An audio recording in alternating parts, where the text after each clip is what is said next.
Acababa de cargar las bolsas del súper en la cajuela del coche cuando sentí el primer resbalón. El hielo en la banqueta de Ciudad Juárez era casi invisible, una capa delgada que no dejaba entrever el peligro. Mi pie se deslizó y en un instante caí, golpeándome la cabeza contra el borde de la acera con un crujido que me revolvió el estómago. El mundo dio vueltas y luego todo se volvió negro. Desperté en la sala de urgencias, con luces fluorescentes que me herían los ojos. Mis oídos zumbaban, pero no con el dolor sordo que esperaba, estaban vacíos, en completo silencio. No escuchaba los murmullos de las enfermeras, los pitidos de las máquinas, ni siquiera mi propia respiración. El pánico me apretó el pecho al darme cuenta de lo que había pasado. Intenté hablar, pero ningún sonido salió de mi boca, y ningún sonido regresó a mis oídos. Joaquín estaba allí casi de inmediato, con el rostro pálido, apretándome las manos. «Clara, ¿me escuchas?», preguntó, pero sus palabras eran solo formas sin sentido flotando en el silencio. Esteban, mi hijo, estaba detrás de él, con los ojos muy abiertos, aferrando su celular como si pudiera traducir mi mundo a algo que reconociera. Quise asentir, tranquilizarlos, pero el silencio entre nosotros era un abismo que no podía cruzar. Llegaron los doctores, con explicaciones que se desbordaban, y traté de leer sus labios, pero la sala era demasiado brillante, caótica, rápida. Dijeron que era una pérdida auditiva neurosensorial súbita, probablemente temporal, pero impredecible. Días, semanas, tal vez más, dijo uno, y solo pude mirarlo, con sus palabras perdidas en el vacío.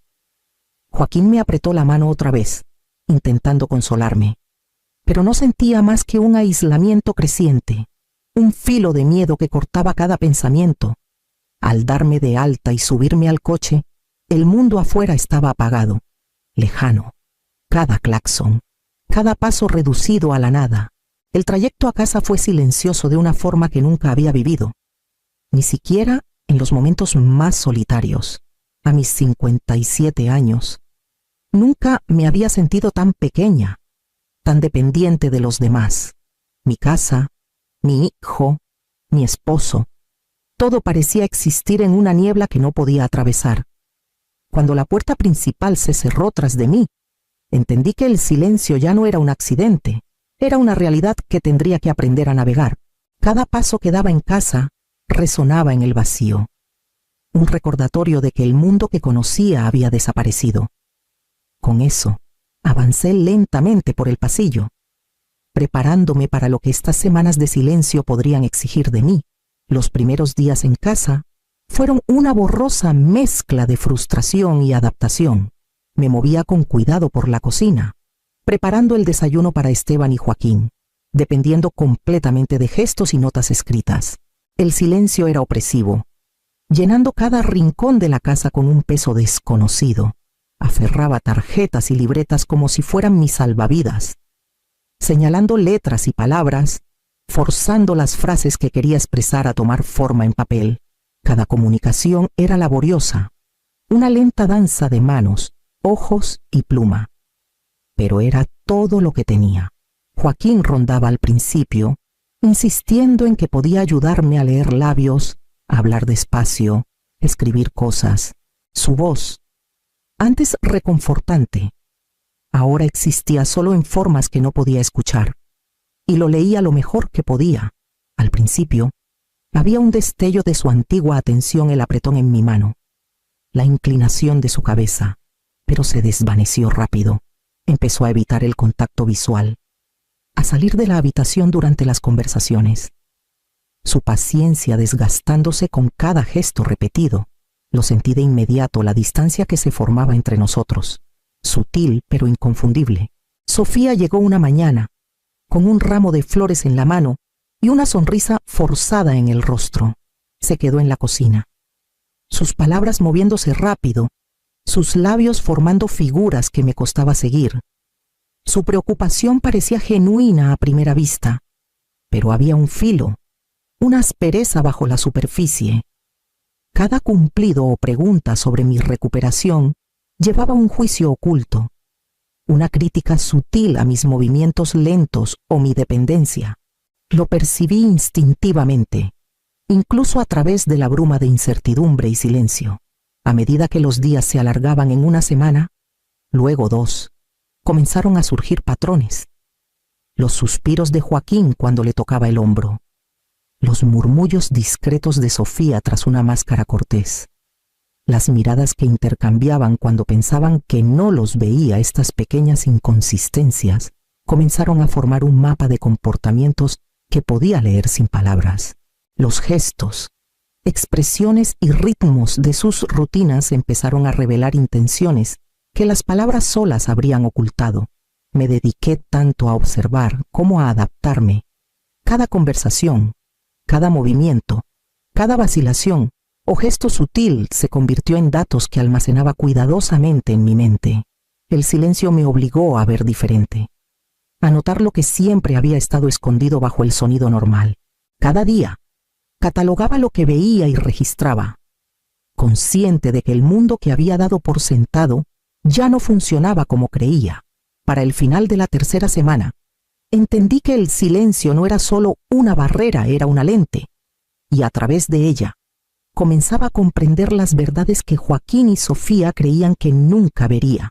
Con esa claridad, empecé a prepararme para lo que vendría después, una vigilancia que me llevaría al momento en que mi audición regresara. La clínica olía ligeramente a antiséptico y pisos pulidos, familiar en su esterilidad. Me senté en el consultorio del doctor Morales, mirando los rayos de sol que se filtraban por las persianas, con una anticipación nerviosa revolviéndome el estómago. Él sonrió y ajustó el audiómetro, explicando las pruebas con su voz suave y mesurada. Observé sus labios moverse y leí cada palabra con cuidado, asintiendo cuando era necesario, aunque aún no podía escuchar nada. Entonces llegó el momento que había estado esperando. Respira hondo. Clara, dijo el doctor Morales. Y mientras la máquina ejecutaba sus secuencias finales, un zumbido casi imperceptible llegó a mis oídos, luego otro y otro más. Mi corazón dio un salto. El suave murmullo del aire acondicionado, el golpeteo leve de su pluma en el escritorio, incluso el roce sutil de sus papeles, todo irrumpió de nuevo en mi conciencia. Solté un jadeo quedo, abrumada, intentando reconciliar el silencio con el que había vivido por semanas, con la avalancha de sonidos que ahora llenaba mi cabeza. Podía escuchar la voz del doctor Morales, clara y precisa. Tu audición ha regresado, dijo. El alivio y la incredulidad chocaron dentro de mí. Las lágrimas nublaron mi vista, y por un momento quise gritar, reír, compartir la noticia con Joaquín y Esteban de inmediato, pero no lo hice. Apreté los labios, asentí lentamente y decidí guardar el secreto. El silencio me había enseñado paciencia. También me había mostrado cuánto me había estado perdiendo. Manejando de regreso por las calles de Ciudad Juárez, noté cada sonido que había dado por sentado: el crujido de las llantas en el asfalto, los pájaros cantando en los árboles desnudos de invierno, el eco lejano de una construcción. El mundo estaba vivo de una manera que no recordaba, pero mis pensamientos ya avanzaban, catalogando los patrones que había observado mientras estaba sorda, repasando los gestos de Joaquín, las medias sonrisas de Sofía, las interacciones sutiles que al principio parecían insignificantes. Ahora entendía que mi audición podía ser una herramienta, no solo un regalo. De vuelta en casa, me moví en silencio, deslizándome en las rutinas familiares que había desarrollado durante las semanas de silencio. Observé a Joaquín y a Sofía, notando sus interacciones sutiles, sus comentarios susurrados, la forma en que la sonrisa de Joaquín a veces vacilaba cuando Sofía se acercaba. Ya no necesitaba imaginar lo que podrían estar pensando, podía escucharlos, pero me mantuve en silencio, escuchando sin revelar mi sentido recuperado, sabiendo que mi ventaja estaba en la observación, no en la confrontación. Esa noche, mientras me acomodaba en la cama, el mundo a mi alrededor zumbaba con vida. Cerré los ojos y me permití una sola respiración profunda. Consciente de que los próximos días demandarían más que solo escuchar, exigirían estrategia, paciencia y vigilancia. Era media mañana cuando noté por primera vez el ritmo suave de sus voces desde la cocina. Palabras que ahora cargaban un peso que no había podido escuchar durante semanas. Estaba ordenando la sala, fingiendo organizar libros, pero cada gesto, cada frase flotaba claramente en el aire, imposible de ignorar. La voz de Joaquín, normalmente tan tranquilizadora, tenía un tono calculado que no había reconocido antes. La risa de Sofía, aguda y deliberada, me hizo un nudo en el estómago. «¿Sabes lo fácil que es cuando no puede escuchar?», decía Sofía, casi con despreocupación. «No cuestionará nada, solo ponle los papeles enfrente y listo». La respuesta de Joaquín fue una risa suave, pero tenía un filo que no había anticipado. «Lo sé. Ha sido conveniente, la verdad. No se da cuenta de la mitad de lo que pasa. Y cuando lo hace, no importa. Confía en mí». Mis manos temblaron, pero las mantuve presionadas ligeramente contra el sofá, fingiendo limpiar. Conveniencia, confianza. No me habían llamado frágil, no aún, pero la implicación era clara. Joaquín me prefería débil, dependiente, sorda. Cada palabra golpeaba como una mano fría alrededor de mi pecho. La voz de Sofía continuó, ahora directa. Empieza con las escrituras de la propiedad, la casa, las cuentas bancarias a su nombre, el fideicomiso. No lo pensará dos veces. Y el poder notarial, asegúrate de que esté listo. Firmará si se lo presentas de la manera correcta. Mi mente corría. La casa donde crecí. La cuenta de ahorros que mi madre había abierto para mí hace años. El patrimonio que siempre había sentido, seguro todo estaba en riesgo de repente. Joaquín no solo me estaba descuidando o dando mi confianza por sentada. Estaba activamente planeando manipularme. Cada gesto cortés, cada mirada tranquilizadora que pensé haber recibido, ahora parecía ensayada. Parte de un plan para hacerme complaciente sin siquiera darme cuenta. Me retiré silenciosamente a mi habitación, cuidadosa de no hacer ruido, y cerré la puerta tras de mí. Sentada al borde de la cama, saqué mi libreta y comencé a registrar todo lo que podía recordar: las palabras exactas, el tono, las pausas, la inflexión calculada. Cada detalle importaba.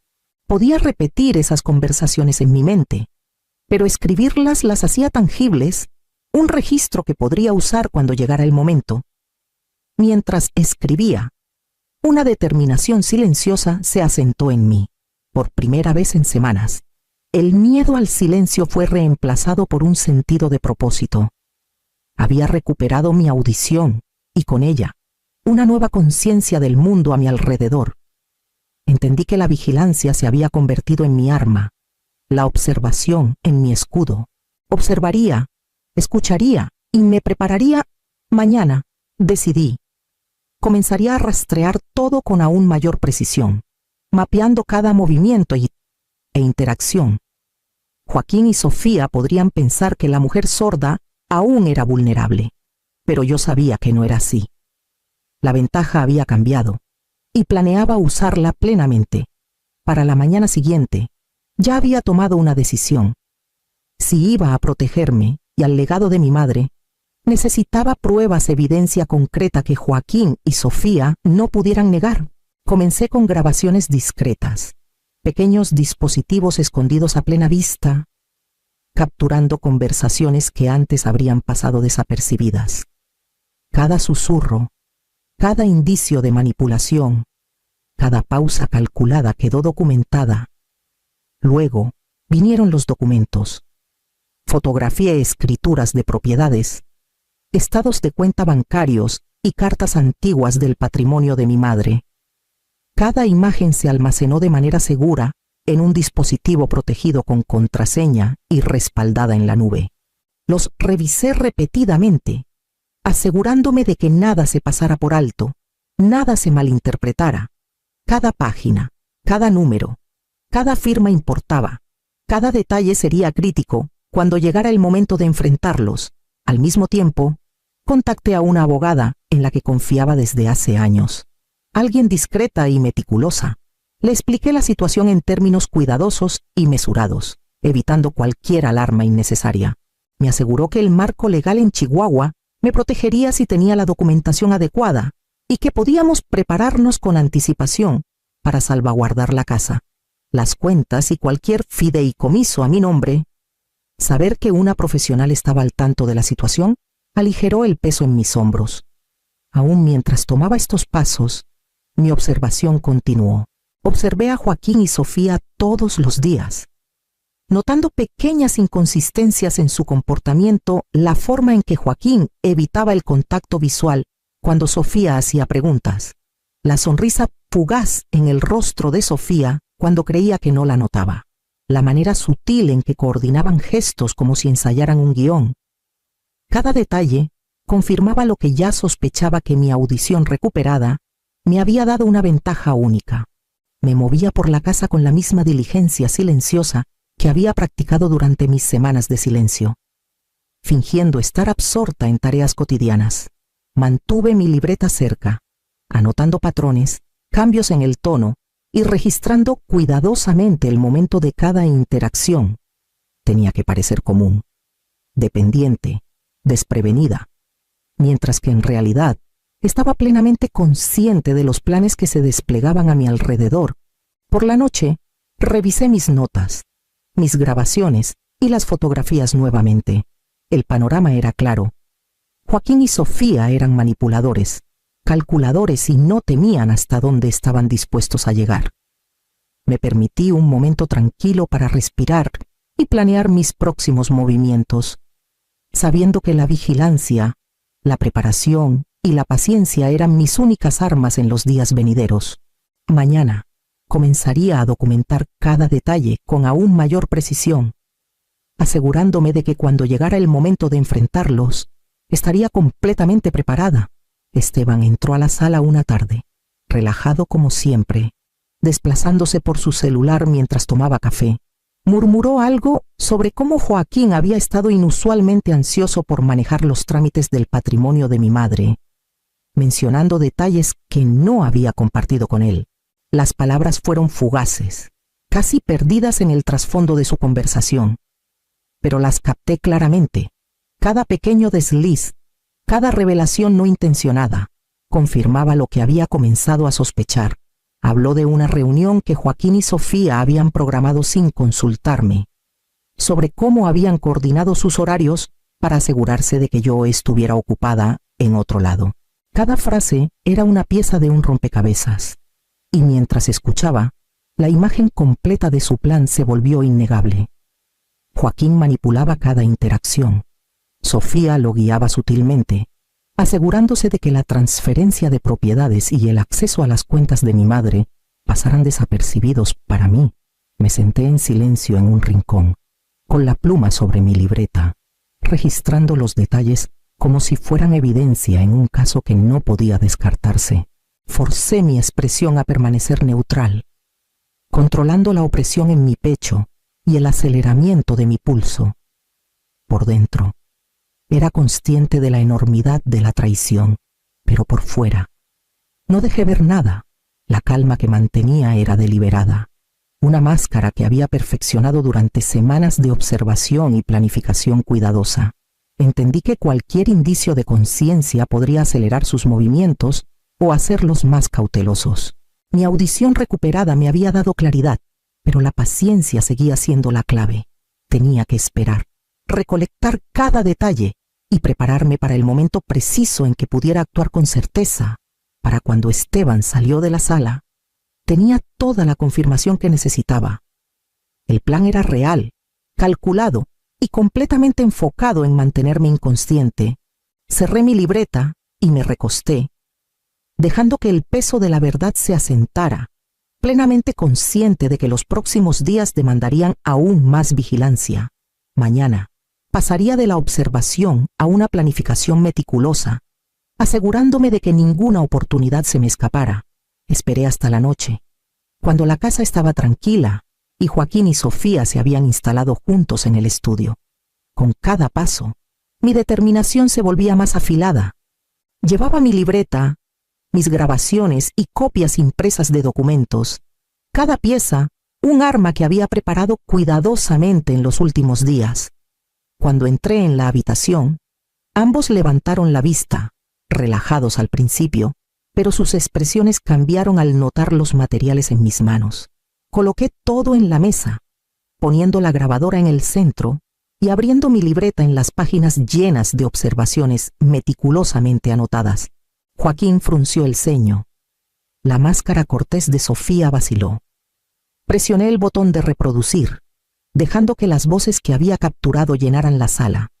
Sus propias palabras, sus propias confesiones, resonaron claramente en el aire, innegables y precisas.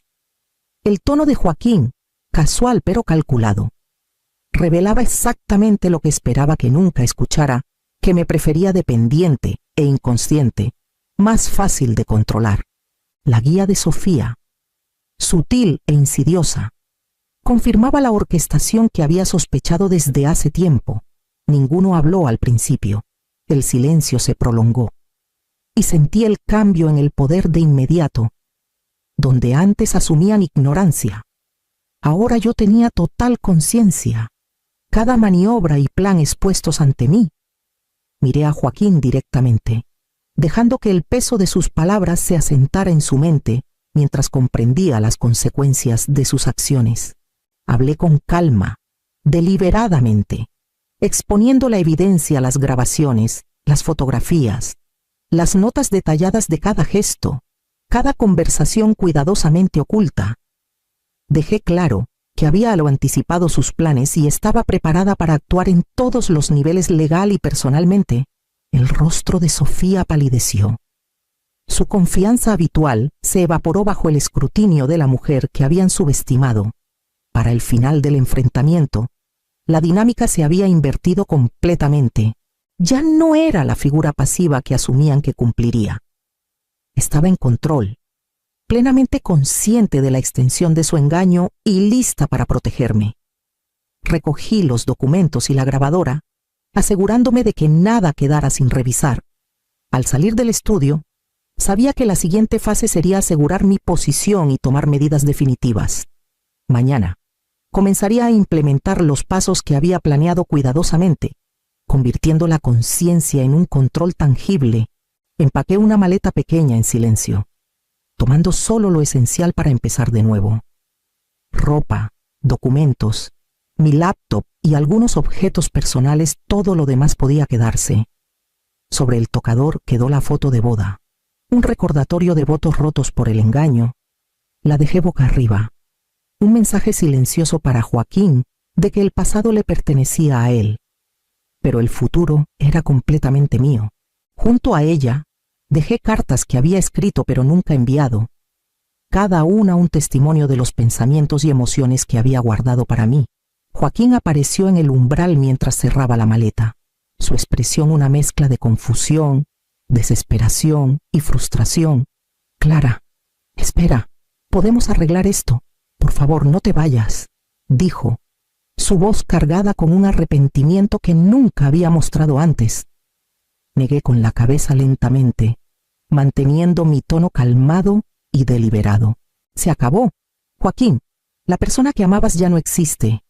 Estoy recuperando mi vida, mi autonomía, y nada de lo que digas cambiará eso».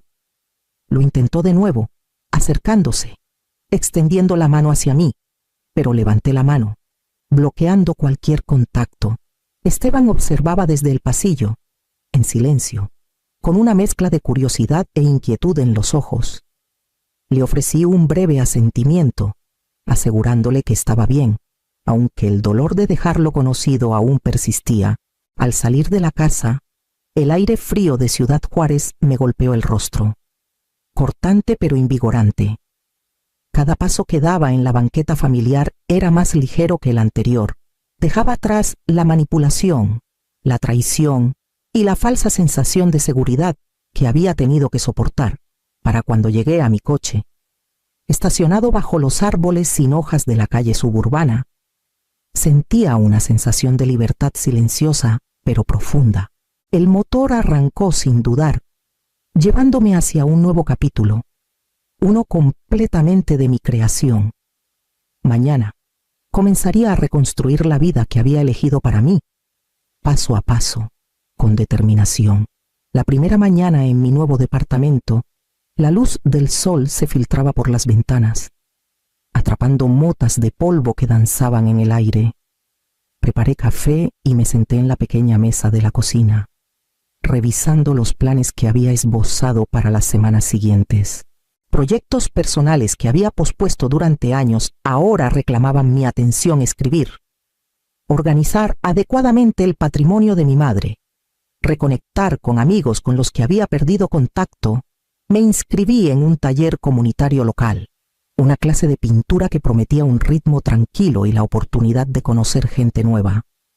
Cada pincelada sentía como recuperar pedazos de mí misma que había olvidado que existían.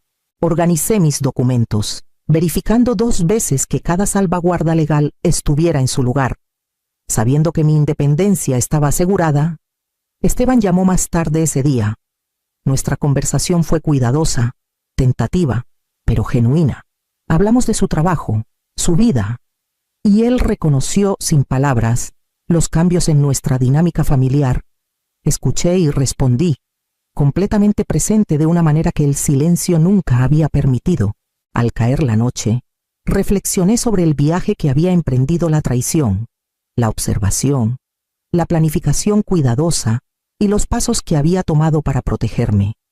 El perdón se sentía distante, pero la libertad era inmediata y tangible. Cerré mi libreta y me recosté en la silla, sintiendo una calma resuelta. Mañana continuaría construyendo esta vida, un paso deliberado a la vez, plenamente consciente de que el mundo ahora era mío para moldear.